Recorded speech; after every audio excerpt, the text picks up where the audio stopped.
Good afternoon, Sierra Vista and surrounding community. This is Melanie Edwards Barton at the Sierra Vista Area Chamber of Commerce.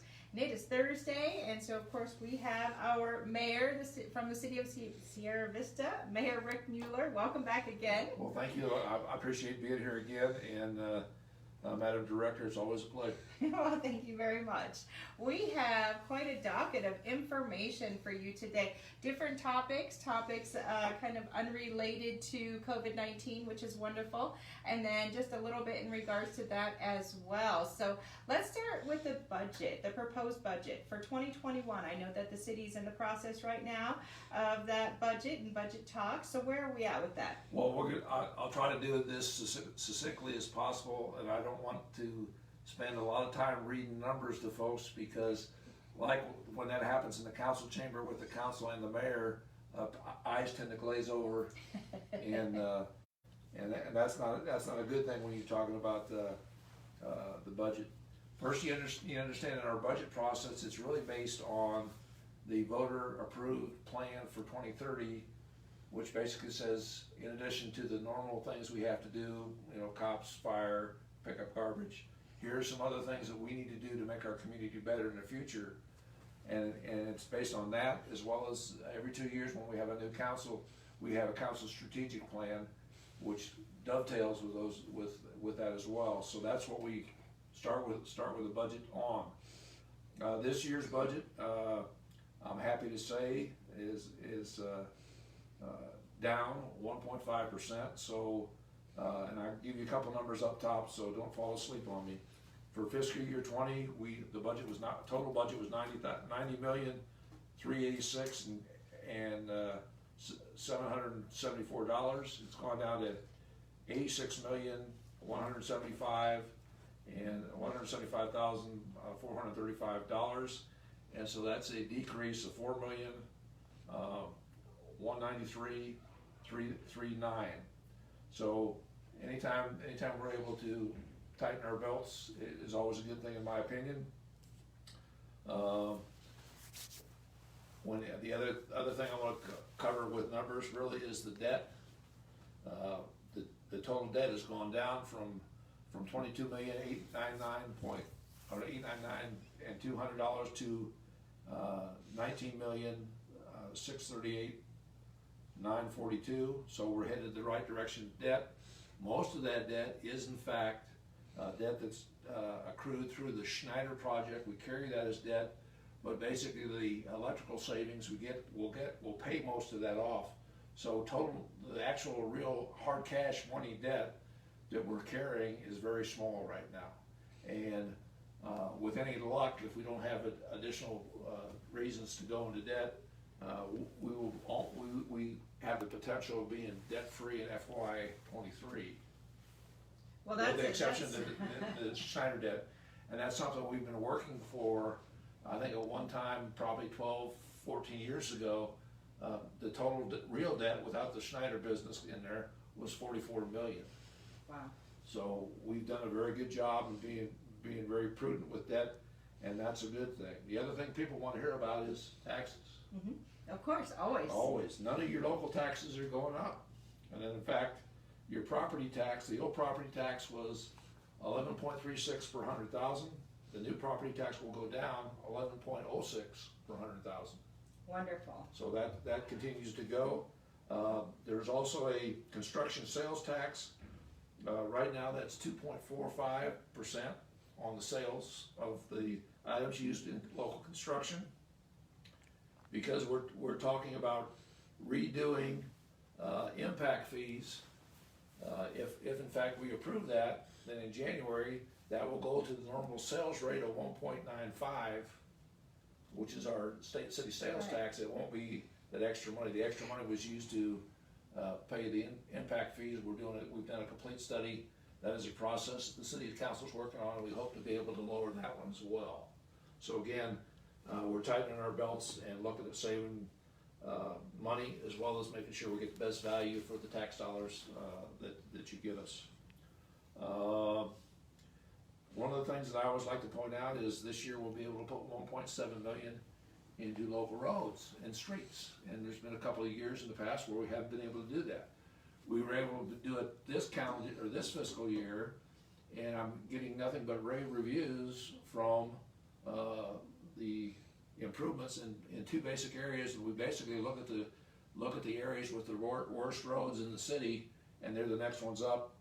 And unfortunately, I didn't look up the areas that were projected last year for this year's spending, but we do have a little more money than we did last year, so that's going to change a little bit anyway.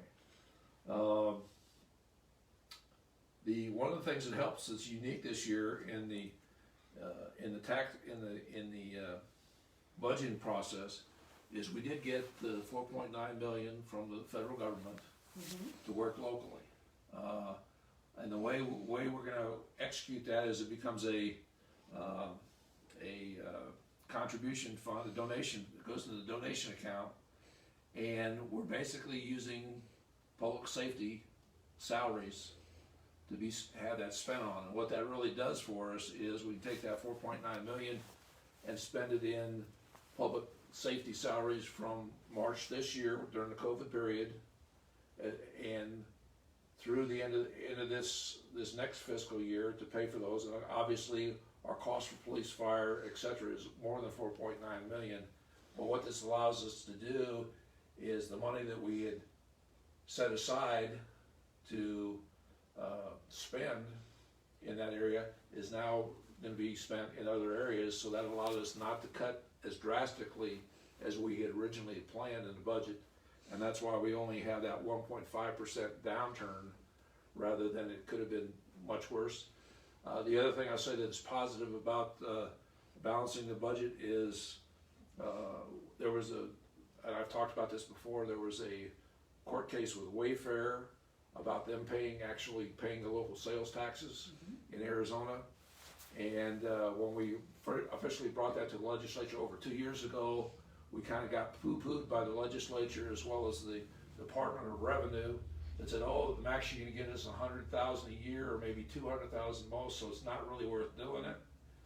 And what we found out is we're getting about $60,000 a month in sales tax revenue that levels the playing field with our local businesses from the folks that are doing the business electronically. So that has been a significant impact on our ability not to have to drastically cut a lot of goods and services. And of course, we do that every year. We evaluate where we're spending money properly, where we can save money, etc., so that we can tighten our belts where we can locally and make the best effective use of the tax dollar. Well, I did notice when I was looking at the proposed budget, you of course you have the projected, the actual projected, the proposed, and so a lot of those numbers have come down in the proposal. And so, but at the same time, not raising any taxes, not bringing any new taxes in. Well, actually, we're cutting taxes in a couple categories over the next year, which is good, always good. The other thing just slipped my mind as to what. I hate when that happens. But the bottom line is we still have some work to do.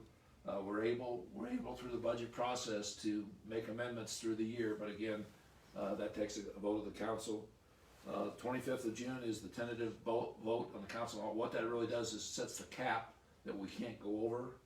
We'll do the final vote on 23 July, and that sets the budget. Once we set the budget, we have to vote on 13 August, by 13 August, to set the property tax rate so we can lower your property taxes down to that 1106 per 100,000 evaluation on your property. Well, I'll just stay out of your way so you can go ahead and get all that done. How about that? That's wonderful.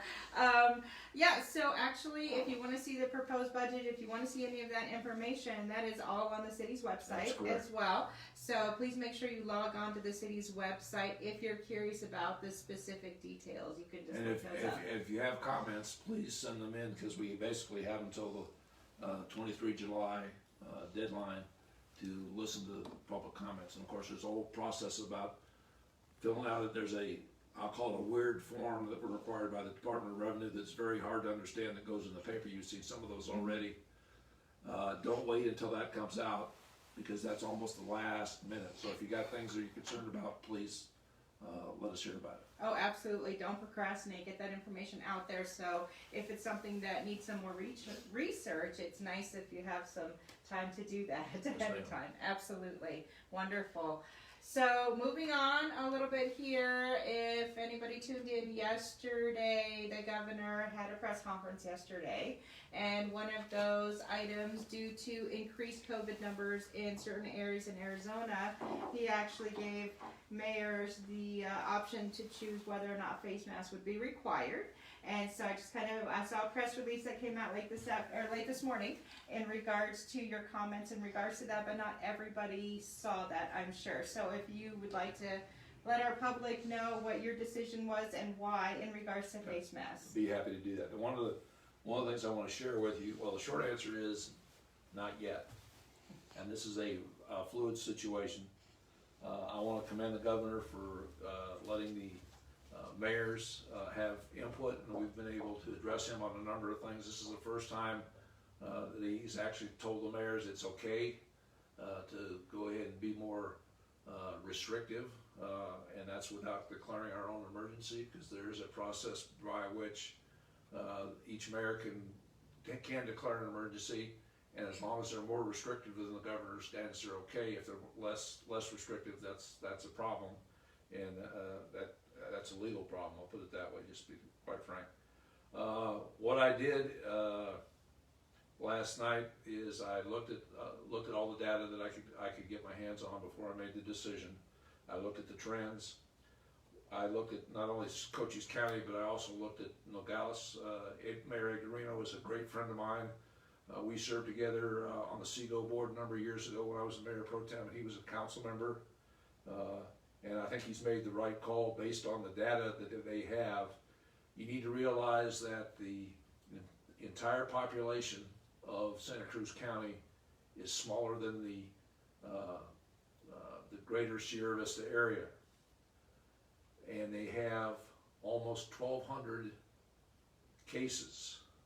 That's about a quarter of what Tucson has in Pima County, and that is about a million folks. So that tells you statistically that they've got a significant problem in Nogales, Rio Rico, etc. And I don't think there's probably too many people from Elgin or Patagonia or Sonoita that are included in that number. And they have the same issues we talked about last time that Douglas has, where they have a number of, they're basically a suburb of a much larger Mexican city, and they have Americans and Americans with dual citizenship living on the other side of the border, and they're coming across for testing, etc. And obviously the state government cannot influence what's going on in Mexico, although the governor did state he had spoken with the Governor Pavlovich in Mexico about those issues. Right now, and again I say right now because it could change depending on what the numbers are, we are not requiring masks. We are highly recommending that people wear masks. And as I've said before, not required but highly recommended, and people need to continue to think about that. One of the concerns when I look at the Cochise County statistics, I see a large number of folks that are under the age of 40 that are contracting this, and I would hope, strongly hope, that they are not acting irresponsibly. And I know we've had Mother's Day, Memorial Day, graduations, we got Father's Day coming up, we got 4th of July coming up, and as somebody who used to be a younger person, I know getting together with your friends and doing certain things is important to you and is a good way to let off steam, etc. But that has to be done responsibly. And anytime, I say anytime, every time that you're in a situation where you cannot maintain social distancing, you need to be wearing a mask. It's that simple. I think locally, we have been very successful. I'm very proud in the Sierra Vista zip codes that our merchants, our business owners, our citizens have acted responsibly for the most part. The challenge is, and I'll say this directly to those folks that are under 40 that may not be taken as serious, you have the opportunity to do a good job and act responsibly. You don't want to have on your conscience the fact that you may have infected somebody and made them ill, and God forbid that they would pass away from that. So it's time for business owners to relook what they're doing, what their procedures are. It's time for us all to rethink when we wear masks. And I'll give you an example. In my case, I'll give you two examples. One is I had to go to the clinic to get some paperwork, and I know there are people with reduced or compromised systems. Without asking, I wore my mask. I didn't even call to see if it was required, and all they were doing was taking temperatures at that particular location. And when I went to the farmer's market for the first time last week, and this is I guess today's the third week it's been open, I didn't know what the situation was because it's changed. And when I got out of the truck, I put on the mask, and I went and did my shopping, and everybody was social distancing, etc. So I probably didn't need it, but it's better to wear it and protect yourself and others rather than not have it. So I would ask everybody to continue to act responsibly. And I start out by saying this, we don't require it yet, but numbers will change, and I will be looking at numbers on a regular basis. In fact, talking with our supervisor, I will be attending at his invitation the in-person board meeting for the health department tomorrow. And there's some questions I got about discrepancy on numbers and reporting and those kind of things. And I hope to be able to make my future decisions better based on looking at the data and looking at what's going on in the community. So again, not yet required. Highly recommended wearing a mask, especially when we don't have the social distancing. And we know that happens on a regular basis in a lot of the stores, and people are still trying to act responsibly, but it happens. So we need to watch that. Absolutely, I agree. Yeah, if you need to, definitely wear a mask. And like you said, protect yourself, and it protects other people as well. I don't think there's anybody out there that really likes to wear the mask. maybe not, but it's not about whether we like to wear it or not. It's about keeping people safe. Taking care of your community and your community members. The other thing I want to mention, and I got an email from a community member, and they asked me specifically, well, why is Fort Huachuca more restrictive than the city right now? And they have been for a while. They need to understand that the mission of Fort Huachuca is to train soldiers, and those soldiers have to be, once they gain their skills, they have to be deployed anywhere in the world. So they should be more, right off the bat, they should be more restrictive than we are, and they should be more concerned. And I applaud the commanding general for making sure she's taking care of her troops and family. And when I go up, guess what I'm wearing? A mask. So, meet the standards at the local areas. I would caution people right now, I don't want to say don't go shop in Nogales, don't go shop in Douglas, and don't go shop in Tucson.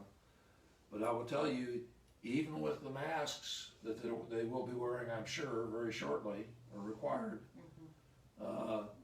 those are the areas where there's the greatest chance of meeting somebody that has it and maybe carrying it. So be very careful if you go to shop outside of Sierra Vista. Well, and that's a really good point, because if you look on the Department of Health Services website, which the link is attached as well, but if you look on the website, you can look at the different numbers in the different zip codes. And so depending on where you're going, it's definitely something you want to plan for. However, it only takes one. So they might have a large number of cases where you're going, or they might have a very small number of cases where you're going, but it only takes one. So it takes one contact. That's right. Yeah. So just be safe, keep yourself healthy, and please make sure. Like, I think it was one of our first guests, we had Dr. Patterson from Chiricahua on here, and he was talking about the fact that the incubation period is 2 weeks, basically, 14 days, where you can have COVID-19 and you can be spreading COVID-19 and not know that you have it. Exactly. So that's why it's so important that we're careful and don't try to go out there and I don't know, I kind of call it the teenager attitude. You know, we always feel like it won't happen to us, and it's not just teenagers that have that attitude, but a lot of people do, and think that you're immune. And if you are, we would love to know what your immune system is made up of, so that we can get that information out there and get some sort of immunity created. But currently, it's just a matter of just keeping people safe and keeping yourself safe. And I know we kind of went from one situation where we felt like we were, our whole lives changed. We changed the way we're working. We're working from home, and the kids are at home, and we're not at the office, and we're not going to the grocery store except when we had to. And so we went from what we felt was very, very restrictive to things loosened up, and then we got excited and we got happy, and we were all out there doing our thing and just kind of acting like we're back to normal. But we're not. We are not there yet. And so don't forget, still, if possible, work from home. Stay home if you're sick. I mean, these are all important things. Wear your mask when you go to the grocery store, and limit your number of trips as well. So don't go to the grocery store every day. Go once a week. And make a list, which is, I always forget my list. But just to be aware that we're not there yet. So let's just continue to be careful in regards to that. So, moving on from that, any suggestions for our community members and businesses regarding the health and welfare of ourselves and others currently? Well, I think we've probably talked about it through our discussion, but again, you need to follow the guidelines: social distancing, washing, masks where appropriate, and know where you're going, who you're seeing. If you see something you don't, again, I'll say this, I know I've said this a couple times, if you're in a store or outside or in a restaurant and you don't see social distancing being done, and you don't think it's safe, you're obligated, in my mind, as a citizen, to at least go to the manager and say, hey, I'm leaving your store and taking my wallet with me because these are the things you're not doing. And oh, by the way, when I'm asked how my lunch was today, I will be sharing that with my compadres.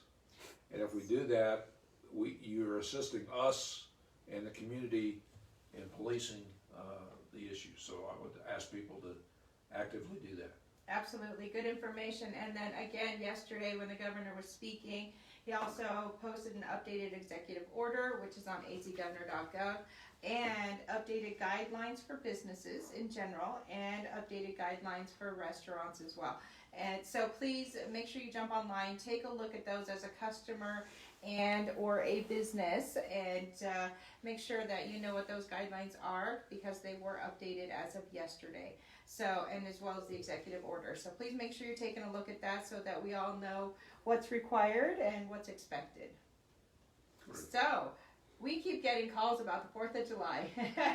So we have a lot of people out there that are still curious, really excited about it, and want some more details on that. Well, obviously with the uptick in cases, we're not going to have the normal 4th of July. Mm-hmm. And we've actually gone to the most limited plan, the most limited public exposure to the plan, which is basically we're going to do an aerials, or we can do it. The Rotary Club of Sierra Vista is going to do an aerial show on the night of the 4th, and right now they're actually working on the press release with the city to let people know what's going to be blocked off, and we don't expect to see a lot of people actually on the grounds where they would normally be to view the ground show, because there will be no ground show. Right. It'll be strictly an aerial show. I've been told that the vendor actually gave them some larger munitions, if we want to put it that way, with some larger powered fireworks. That may change the safety zones a little bit. So again, the bypass will be blocked off. There will be designated safety zones. There will be guards at the appropriate crossings. We will announce some road closures, primarily on Las Brisas and Tacoma, right there by the city complex, so that people will know that those roads are shut. Mm-hmm. My understanding is they're still hoping to have a radio hookup so that they can do because there's a great narrative that goes along with the fireworks as well, so people tune in on their car radio or their home radio and watch it from home, or watch it from their car parked near the grounds. But again, we're not gonna allow people to be in that area. So be safe, have a good time, make sure you social distance within the family or within the group you're there. Wear the masks if you can't maintain social distancing. So it's going to be a different 4th of July, but we're going to have a 4th of July. Well, I think that's what matters. So make sure you're watching the night sky, listening to the radio. Well, I'm sure there'll be information out there on the radio as well. And again, it's the Rotary Club of Sierra Vista that does this every year. If you're interested in donating money towards next year's fireworks, you can jump on our website at SierraVistaAreaChamber.com. We have their flyers posted up there with the information so that you can get a hold of them to donate for next year. And this has really been a challenge, because normally what happens is the funds that they raise last year would be they'd use that money to pay for this year and do a lot of their charity work. And when they don't have the funds, they can't really do the charity work, or they diminish the show for the following year. So really, it's important, if we want to continue this tradition of fireworks as well as the charity operation, it's important that you contribute to the Rotary. And I'll tell you, many of the businesses, despite COVID, are stepping up. So yes, they are. Join those businesses that are stepping up. Wonderful. Well, thank you for the information on July 4th. I'm sure I'll be asking you that on a regular basis just to keep our community informed in regards to that. But it's good information for us to have. Another topic that I kind of added last minute here is the grant, the small business grant. Yeah, and in fact, we have an update on the small business grants. We have 11 contracts waiting to be signed at the city, actually 10 now, because one came in and signed it since the report. But once the contracts are signed, we'll go ahead and cut the checks on those, so we get the money finally in the hands of the people that can make the best use of it. Wonderful. There are some other things that are still hung up a little bit, and we're still trying to get a read from the Housing and Urban Development folks on some of the other contracts, because the people have PPP, and we can't. Our understanding that in some cases you can, in some cases you can't do both. So we want to make sure that we're doing the right thing to get those folks as much assistance as they can as well. Absolutely. Well, that's wonderful news. It's wonderful that the city did that put all that work into it, so that some of our small businesses could sustain and get a little bit of help through this difficult time. And I want to mention again, in case you didn't hear it the last time we talked, the other part of that is the charitable organizations, if they have had expenses like having to give vouchers to folks for housing or food or whatever else through their charities, they can take those vouchers or that expense and take it to the United Way. United Way has money now, so that once they go through the process, they can be reimbursed, and that's the organization itself being reimbursed, not the individual. Right. Wonderful. Good news. Good news. So thank you to all the businesses out there that are helping to support other businesses and folks during this difficult time. Really appreciate it. So thank you. Do you have any other updates? Well, I thought I did, but I don't have it in my notes, so I guess we're done. So I think that's all that I have to ask you for today. But obviously, hopefully we'll have you or one of your staff here next week as well to give some more updates. All right. So that is the plan. So our updates now, we'll run through as quickly as we can here. Just wanted to let you know we brought this up Tuesday. We're going to bring it up again. Obviously on the city website, they do have a new podcast. And so that's on the city website. The Vista's newsletter is on there. The Fry Improvement Project is on there. The proposed budget is on there. So make sure you're jumping on the city website and getting a ton of information that they have there. We talked about the special work sessions. Those are over, so we don't have to talk about those again. And then short update on the Chamber of Commerce. As you know, our office hours are Monday through Thursday, 8 a.m. to 4 p.m. currently, and so hopefully we'll be able to go back to full-time soon, but that's what we're at right now. Again, with all of our Facebook Lives, if you jump on our Facebook group, you can click on videos, and all of our Facebook Lives are in that area. So if you don't get a chance to watch it right away, jump back on our Facebook page, and you can look at it or watch it later on at your own leisure. Feet up in your recliner at home, whatever, when you're comfortable and have time.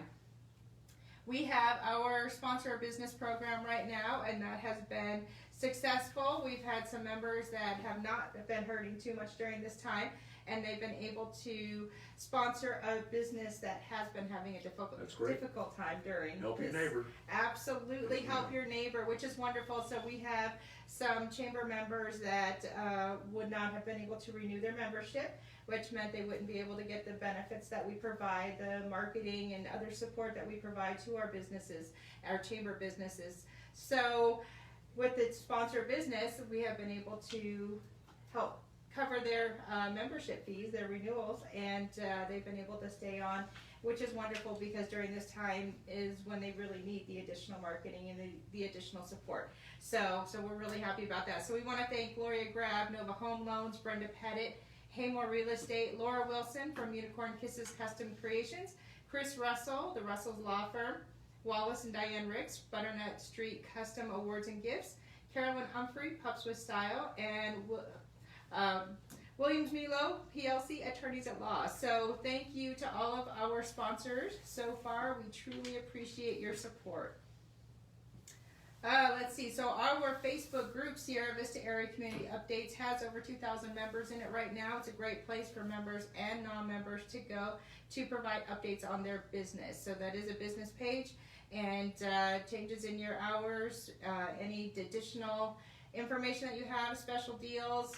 Father's Day is coming up this weekend. If you've got something that you want to offer for Father's Day, make sure that you're posting that on there. Also, it's a good place to post if you're hiring. Speaking of that, we also have on our website, SierraVistaAreaChamber.com, we have a job posting page as well. So if you are a member, non-member currently, we have that open and available for any business to go and post a job right now. If you're looking for a job, please make sure you jump on that same site.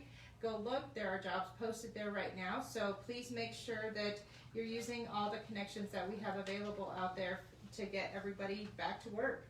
Get the businesses back open and get people back into those jobs. So upcoming events. Don't forget the Herald Review 2020 20 under 40 is right now they're taking nominations up until June 30th. So the links are attached to this video. If you know some amazing person in this community under the age of 40 that has done something incredible this last year, supports their community, helps out, please make sure you're nominating them. They also have the Herald Review 2020 Citizen of the Year nominations open right now as well. There's a link for that on the video. So please make sure that you are jumping on there. If you have someone you want to nominate for Citizen of the Year, that's where you need to go, and you need to do it before June 30th. So jump on there and get that done. The Southeast Arizona Association of Realtors home show, the show itself, the vendor show was canceled. However, and that was scheduled for this weekend, but they are still having the raffle, and the raffle has a lot of prizes available, including 2 sheds from Mr. Shed. There's bicycles, there's TVs, there's a long list of gifts. So please make sure that you are purchasing your raffle tickets before Sunday at 2 o'clock. They're at Guild Mortgage, they're at the Southeast Arizona Association of Realtors, they're at Nation's Floor Covering, they're all over the place. So please make sure you're jumping on, taking a look at that to get your raffle tickets. The drawing will be held at 2 o'clock this Sunday. We'll be doing a Facebook Live from the mall, but you can also go to the mall on Saturday and Sunday this weekend between 10 and 2 to purchase tickets and see some of those prizes as well. So please make sure that you're doing that. The money is going to go to support Real Wishes Foundation. They are a fabulous all-volunteer organization that helps the community in so many ways. So please make sure that you are getting your tickets for that, and hopefully you'll win something awesome. Maybe you get a new she shed, or man cave, or take your pick. You make it what you want. There's a little playhouse too. It's adorable. So make sure that you're getting your tickets for that. We have our virtual networking at noon coming up next week on Wednesday, June 24th. Thank you to Tony at Indochin Family Restaurant for sponsoring that. So if you're interested in getting a little online networking done and getting your services out there and hopefully getting some new customers, jump on. We'll be there. So Good Morning Sierra Vista is still, chances are, it's going to be virtual at this point, but we're still working on getting a speaker for that. But if we're able to secure the speaker we want, you're not going to want to miss that. So that is scheduled for July 14th right now, and we'll have more details coming up. So also, our home and business show. Well, we merged our Health, Wealth, and Lifestyle Fair with our home and business show, so it is now the Home, Health, and Business Expo, and that is going to be August 29th. We have currently, I believe, 24 vendors signed up, at least right now. So please make sure if you want to be a vendor for that, we have member and non-member pricing. It will be at the Mall of Sierra Vista. We're obviously taking precautions in regards to that, CDC guidelines. There's CDC guidelines for malls. There's CDC guidelines in general. So we're being extra careful with the number of vendors that we have to make sure that we're social distancing. We're going to be taping off the floors with arrows. We're going to, and distance to the booths and all that good. So please make sure that if you are interested, this will be a good chance for vendors to get their booth out there and for our community to come out, and we'll have masks available. We'll have hand sanitizers already in the mall. So we're going to make sure, hopefully things will be different by the time August 29th rolls around, and it'll be less restrictive, but either way, we're going to make sure that people stay safe. So if you're interested in being a vendor at that show, now is the time to sign up. Or if you want to be a sponsor as well, let us know. Our sponsors are members. So if you want to be a member, we can do that for you too. So I want to thank our sponsors that we have right now. Our Diamond sponsor, SSVEC, thank you. Our Gold sponsor, Canyon Vista Medical Center. And our exclusive sponsor for the Shred-a-thon, Guild Mortgage. So just so that you know, the Shred-a-thon is going to happen in the parking lot that day as well. So I know everybody's been stuck at home and they've been going through their old paperwork and finding those boxes of taxes from 1999. Whatever it is, if you're ready to get rid of all of that and you don't want to sit there and shred paper page by page, bring your box out on that day, August 29th, to the mall, and it's $5 for a banker's box, and you can just drop it off, pay us the money, and drive away, and it'll get shredded right there on the spot. So I know I have about 4 boxes worth, at least, that I need to take over there as well. I don't even want to think about having to clean out my office. But imagine how nice it'll be. My home office. Yes, I understand. So you can register for these events or any other events on our website at SierraVistaAreaChamber.com or call us at 458-6940. So our numbers in Arizona right now, according to DHS.gov, 43,443 cases in Arizona right now. Cochise County has 289. 7,761 people have been tested, and we'll talk about the testing in just a second here. And then also 177 currently are listed as active. 107 have been released from isolation, and at this point it's still the 5 that have passed away, so that number didn't increase. So that's good to hear. Testing. So they have testing. Chiricahua Community Health Center does testing every week. You do have to register for this, and they fill up pretty quickly. So we have a link here on this video as well where you can go and look and get registered. So they have testing in Benson, Bisbee, Sierra Vista, and Douglas every week. So early in the morning, 6 a.m. to 8 a.m., but there's specific days. So you're going to want to make sure and jump on this link and get the information for that so that you can get registered if you're interested in getting tested. We talked a little bit about Fort Huachuca. So Fort Huachuca live town halls are Tuesday nights at 6 o'clock. So please watch their page for their updates. They are still in phase 1 currently. And again, like you were saying, General Potter is just making sure that everybody is staying safe there and being extra cautious, understandably so. So please make sure you tune in Tuesday nights at 6 o'clock to their Facebook page, the Fort Huachuca Facebook page, to find out. Also, Opening Up America, the three-phase approach, as you know, is on whitehouse.gov. So double check that. And then, of course, the governor's office. Again, like we said, there's the updated executive order. And then also 2 new CDC guidelines have been posted, updated for restaurants and for businesses in general. So those are on azgovernor.gov. So make sure you're checking those out, and then we're going to post those as well for you. But that is where you can get all the details of all of the information, is azgovernor.gov. So resources, again, Cochise College is offering scholarships to graduating seniors and to non-traditional students now as well. So please make sure you're going to cochise.edu, get signed up for those scholarships, and go take some fun classes. It's a great school. So we'd love to have people get into college.